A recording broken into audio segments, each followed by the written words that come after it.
Giêsu những khâu mà lại đi vào Giêsu những khâu đã gió lại đi vào sẽ trở đi là ma cụ dần biết chỉ bàn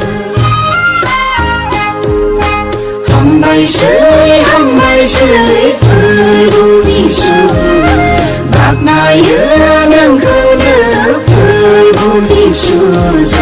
nhưng nhìn hôm nay đây đến nay ô si vào ra trời vẫn nở hà bay dần nhì nó cô đơn hầm bay sưởi perlu Giêsu bạc nai nâng khâu nước perlu Giêsu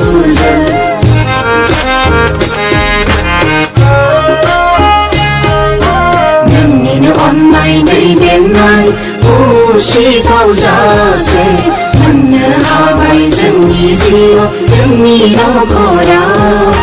nhưng nhìn hôm nay đây đến nay ô si thâu ra sẽ vẫn nhớ hà bay dần nhì nó cô đau nhưng nhìn hôm nay đây đến nay ô si thâu ra sẽ vẫn nhớ hà bay dần nhì